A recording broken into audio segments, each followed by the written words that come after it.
Dr. Abdal Hakim Murad, uh, the same question, but the problem what we are facing is that because of the mobile phone, the sort of information available on the mobile phone for young people, for children, is unprecedented in history.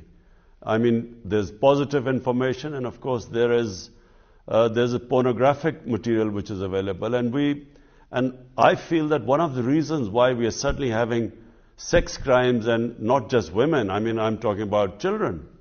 So I feel that this is something which I think most societies are grappling with right now. Your views, Dr. Murad?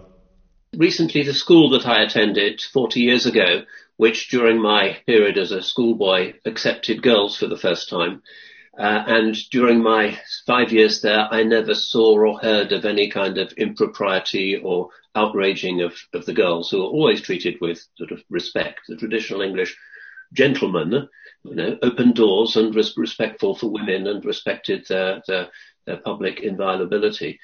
Last year, the girls at the school went public with an outrageous story about how there were hundreds and possibly thousands of cases of harassment, exposure, teasing, outraging of various kinds. And this has become part of our culture wars now, unfortunately, because the liberals don't want to censor anything. But everybody knows that the key trigger has, as Your Excellency has pointed out, the availability, even to young children, of high-resolution images of things that, in the nature of things, should be private and not made part of public entertainment.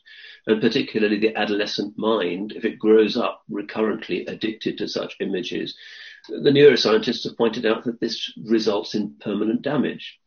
And so it's part of the global crisis at the moment, and the internet is something that is one of those globalizing phenomena that isn't really subject to the control of the nation state. Increasingly, the nation state is less powerful than it used to be. Something like Bitcoin, something like the internet, something like climate change. Many of the big issues today are things that have to be resolved globally rather than by individual states. How one deals with that? Well, we find, again, those individuals who come to Islam in England, who I work with, most of them are women.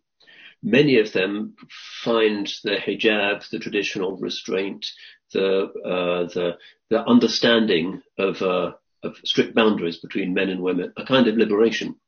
They don't like being in the law of the jungle and the world of vulnerability, abuse, sex crime, harassment, online dating. They want something that is more reasonable. So again, there is a catastrophe out there, but it's not the religions that have produced the catastrophe. It's another epiphenomenon of modernity. So to revert to your question to Sayyid Hossein Nasr, in order to attract the young people, we have to not just answer all of the questions that are coming from their modernity, but to point out that the crisis of modernity is ever continuing, ever escalating. Climate change is one aspect.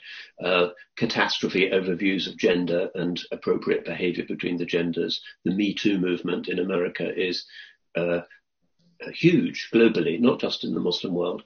To see Islam with its very balanced ideas of gender, sexuality, appropriate relationship, hijab, as actually an amazing solution, and a solution that many young people who are joining Islam now have found to be a solution, as being a very good way of holding their attention, treating Islam not just as a heritage of old-fashioned things that need somehow to be justified, but rather as a divinely authored medicine chest of remedies for the ever spiraling catastrophes of an out-of-control secular world.